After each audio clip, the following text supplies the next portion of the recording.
Greetings, friends around the world. This is Dr. Bob Thiel for the Bible News Prophecy channel. I want to talk about Russia, Ukraine, some history and prophecy. The situation between Russia and Ukraine right now is pretty tense. We all know that in Matthew 24, verse 6, Jesus spoke of a time of wars and rumors of war. And there are tensions throughout Europe related to troop buildups and rhetoric associated with Russia and Ukraine. Well, are there prophetic ramifications? Well, yes, there are. But I'd like to do some background, go over some background related to this. We've seen economic, religious, and military concerns, particularly over the last 9 years or so, over between Russia and Ukraine. Of course, there's some even before then. But back in 2013, the government of Ukrainian President Viktor Yanukovych, they decided to suspend the Ukraine-European Union Association Agreement in order to seek closer ties with Russia. And that led to a bunch of protests, demonstrations that were known as Euromaiden, and this escalated to something that people have called the Revolution of Dignity to overthrow the government of Yanukovych, who had been elected. And then they put in a new government. And after that new government got in, it took some steps that people in the eastern Ukraine did not like. Basically dropping the Russian language as no longer being official, basically.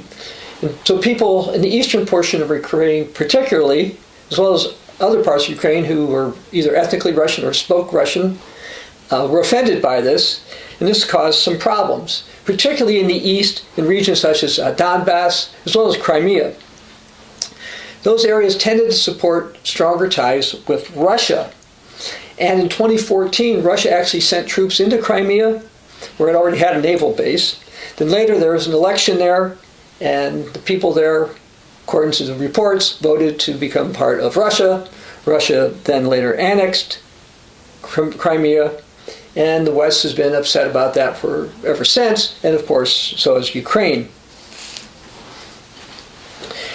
In 2018, the Ukrainian Orthodox Church petitioned the Patriarch of Constantinople to become separate and no longer under the authority of the Russian Orthodox Church. This was granted in 2019, and that particularly upset the Russian Orthodox in Russia, as well as many in Ukraine. So it's kind of a separation going on there in Ukraine. Now, as far as history goes, and I will get to prophecy, I want to go back, much further back. I want to go to something that Josephus wrote back in the 1st century. Japheth, son of Noah, had 7 sons. They inhabited so that beginning at the mountains Taurus and Amanus, they proceeded along Asia. They called the nations by their own names. Now as to Javan and Madai, the sons of Japheth, from Madai came the Medians, who were called Medes by the Greeks. Thobal founded Thobalites, who are now called Abiris, and Moscocini were founded by the Moshak, and so many were the countries that had the children of Japheth for their inhabitants. Well, various ones in Ukraine and Russia have some ties to the Medes. I'm going to read something here. Herodias wrote that the Medes were beginning to settle in Ukraine even in his time. He maintained that there were people who dressed in Median fashion that lived north of Thrace, beyond the Danube. Now I want to read another historical reference. Pliny mentions the river Don, where the inhabitants are, said to be descended from the Medes. Now Herodias, he lived in the 5th century BC, and he's actually been called the father of history. Pliny was a 1st century AD Roman nobleman and historian. Now in Isaiah 21:2, there's a reference to the Medes, and some people tie that in with Ukraine, so let me read a report from the 19th century about these things. Isaiah mentions a chariot drawn by donkeys chapter 21, verse 7.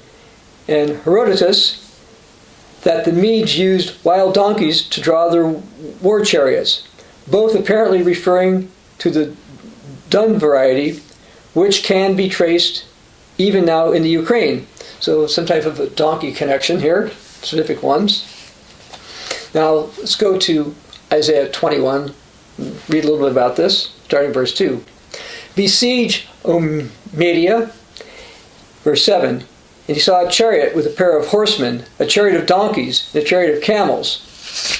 So there's a scriptural tie. In fact, the donkeys in Ukraine supposedly are still related to these. Is another reason to think that there's a relationship here.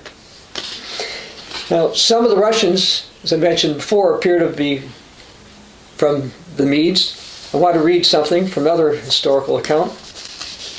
But how are we to explain the name Russia? The old-fashioned view was to derive the word from Roxolani. This, however, has long been abandoned. One thing is for certain, namely that these Roxolani were of Oriental descent, a Medic or Iranic tribe. They disappear from history, having, like so many other tribes, as for instance, the Pechengs and the Khazars, been swallowed up by the huge waves of immigration which overflowed the country. Well, they still existed somewhere.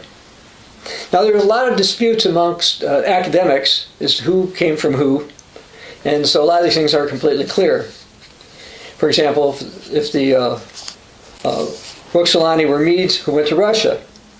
Now, the Bible has a lot of prophecies about the Medes and the kings of the Medes, which involve military action. Various ones in Crimea, Donetsk, Luhansk, Russia, and elsewhere seem to be part of the descendants of the Medes, as are probably some in Moldavia. Now, if the Roxolani were Medes, that would be consistent with certain biblical prophecies. Now, as far as different names go, Herodotus claimed there were 6 different tribes or families of Medes, so they're different ones. He identified them, the Medes, as Busai, Parataseni, or Paratakini, Struchades, or Strukhates, Arizante, Budai, and Magi.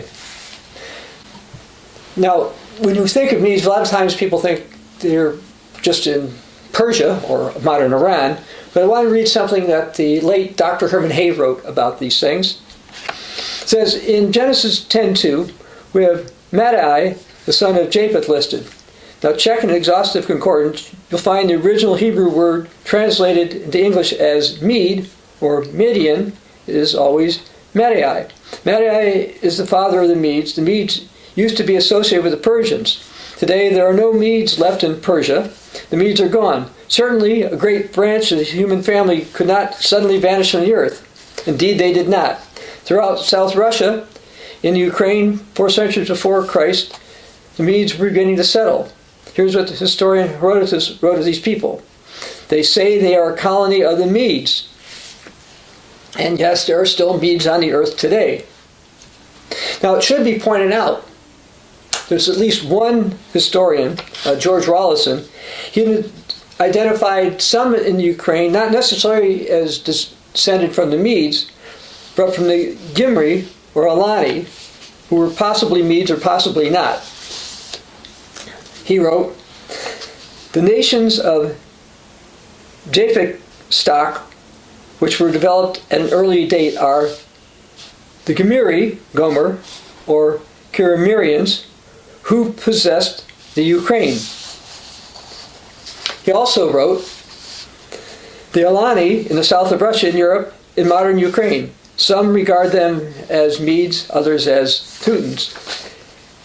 And again, there's a lot of questions academically about that, but it seems possible that perhaps those in the western part of Ukraine are not predominantly Medes.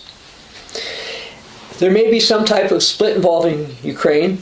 You've got people in western Ukraine who want to be part of the European Union. You've got people on the eastern side who have economic ties to Russia. They often speak Russian, And they see Russia as a more reliable partner than the European Union. And that the Russians pay more attention to the people in eastern Ukraine than the government in Kiev does. Russians also supply oil, things like that. So there's a lot of modern reasons to think we could have a split in Ukraine. Actually, back in 2013, before the Crimea switch, I actually stated or wrote that I thought there would be some kind of split. We've seen one. We expect that we'll see others in the future. Now, that being said, let's go to biblical prophecies. I want to go to Isaiah chapter 13. I'm going to start with verse 1. Isaiah 13, starting with verse 1. The burden against Babylon, which Isaiah the son of Amos saw, the noise of a multitude in the mountains, like that of many people, a tumultuous noise of the kingdom of the nations gathered together. The Lord of hosts musters the army for battle. They come from a far country, from the end of heaven, the Lord and his weapons of indignation to destroy the whole land. Now that's a prophecy of a confederation of many. And furthermore, a far country seems to be tied to powers in the east, in other places in Isaiah. For example, Isaiah 46:11 says, calling a bird of prey from the east, the man who executes my counsel from a far country. Indeed, I have spoken it, I will bring it to pass. I purposed it, I will also do it. Now, go back to Isaiah chapter 13, this time picking up in verse 17, we're going to find out someone or some peoples that Isaiah says is involved against Babylon. Verse 17, behold, I will stir up the Medes against them, who will not regard silver, and as for gold, they will not delight in it. Also their bows will dash the young men to pieces, and they will have no pity on the fruit of the womb. Their eyes will not spare children, and Babylon, the glory of kingdoms, the beauty of Chaldeans' pride, will be as when God overthrew Sodom and Gomorrah. When God overthrew Sodom and Gomorrah, wiped them out, just totally devastated them. Babylon, the end-time Babylonian power, will be destroyed. Now that was also the position, by the way, of the old worldwide Church of God, who in 1984 wrote, with millions being slain by nuclear war, this destruction be wrought by the descendants of the Medes and their allies, who are living in the northeast and east of modern Babylon. Isaiah 13, verses 17 through 18. So the old worldwide Church of God said the Medes were going to destroy end-time Babylon as well. Furthermore, if we go into the book of Jeremiah, Jeremiah chapter 51, let's read verse 11. Make the arrows bright, gather the shields. The Lord has raised up the spirit of the kings of the Medes. For his plan is against Babylon to destroy it, because it is the vengeance of the Lord, the vengeance of his temple. So we see that there are multitudes of Medians, because there's kings of the Medes. So there's more than one nation involved. I want to read something from a Roman Catholic book that has an imprimatur on it. From a priest, Jeremiah 51. Reverberations of Babylon's punishment will echo in Revelation. There the seer will describe the punishment of his Babylon, the Roman Empire. Well, the empire that's coming is a European one. And those who stay associated with it will be destroyed by an assembly of nations led by a northern power, which, if you look at a world map, look to be Russia. Now, if you're in Jeremiah, I'm going to go back to the previous chapter, Jeremiah chapter 50, starting verse 8.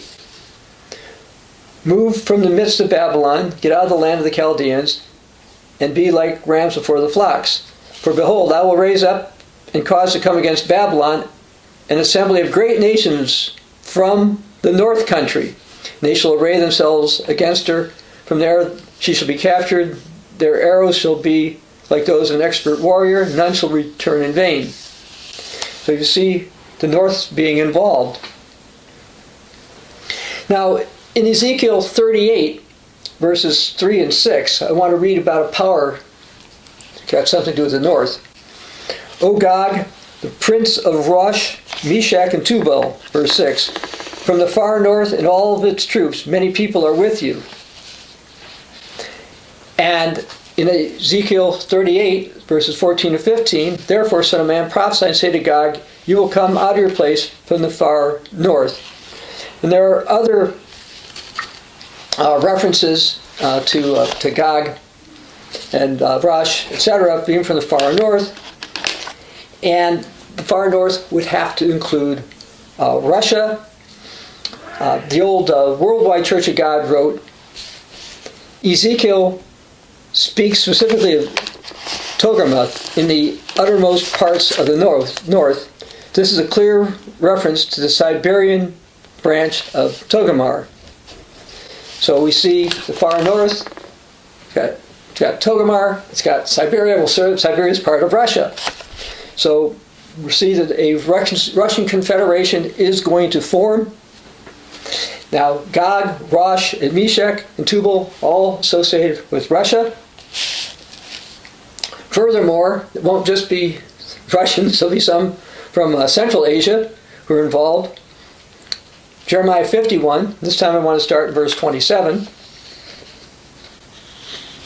Set up a banner in the land, blow the trumpet among the nations, prepare the nations against her. Call the kingdoms together against her. Ararat, that'd be Armenia. Mene and Eshkezens, appoint a general against her. Cause the horses to come up like bristling locusts. Prepare against her the nations with the kings of the Medes, its governors and all its rulers, all the land of his dominion. And the land will tremble in sorrow, for every purpose of the Lord shall be performed against Babylon, to make the land of Babylon a desolation without inhabitant. Babylon and whoever is associated with Babylon at the end is going to be destroyed. Power from the north, including the Medes, including Central Asians, are going to be involved here. I'm going to go to Jeremiah chapter 50, verse 41 this time.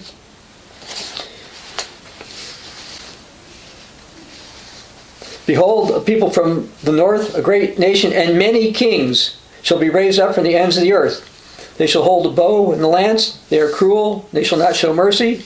Their voice shall roar like the sea. They shall ride on horses, set in array like a man for the battle against you, O daughter of Babylon. The king of Babylon has heard the report about him. His hands grow feeble. Anguish has taken hold of him. Pangs as of a woman in childbirth. So the end-time daughter of Babylon is not going to like this when this happens. This is also consistent with writings by the prophet Daniel. Prophet Daniel talks about a king of the north. This is a European power. So let me read a little bit of what Daniel wrote. Daniel chapter 11, verse 40, then 43. The king of the north, he shall have power over the treasures of gold and silver, verse 44. But news from the east and the north shall trouble him. Therefore he shall go out with great fury to destroy and annihilate many. And he shall plant the tents of his palace between the seas and glorious mountains. Yet he shall come to his end and no one will help him. What's north and east of Europe? Well, Russia, Central Asia, and at this instant, Ukraine. And we'll see what happens totally with Ukraine. Now, this is not going to happen for a while, at least for 6 years. But I should also comment, there's no land on earth that's any further east than Russia. Now, why would we mention that? Let's go to Revelation chapter 16. Read verses 12 and 16. Then the sixth angel poured out his bowl on the great river Euphrates, and its water was dried up, so that the way of the kings from the east might be prepared. Verse 16, and they gathered them together to the place called in Hebrew Armageddon. Russia is a nation that's going to be involved in Armageddon. That's at least 7 years away from now. And Russia is certainly one of the kings of the east. That being said, people in Ukraine and many other areas right now are frightened. They worry about war, government, poverty, freedom, economic matters. And those who are affected by wars and rumors of wars in those regions should be in our prayers. Now, the Bible shows that war is in the future for Russia and Ukraine, yet it's not hopeless. The Bible also shows that God will call all who ever lived. This will include all the Russians and Ukrainians. And we have a free book online at www.ccog.org that covers this, called Universal Offer of Salvation. Now, that being said, the more immediate prophetic reality is a time is going to come when the kings and Medes will rise up into confederation. This will include Russia. This will include some Ukrainians at least, and others in Central Asia, as well as further east, and they will one day destroy the European Babylonian power. What we're seeing now between Russia and Ukraine is not that. But what's happening now is helping set the stage for what's going to happen later. So yes, there are biblical prophecies involving Russia, Ukraine, and Europe. Believe them because they will come to pass. We can trust the Word of God. This is Dr. Bob Thiel for the Bible News Prophecy Channel.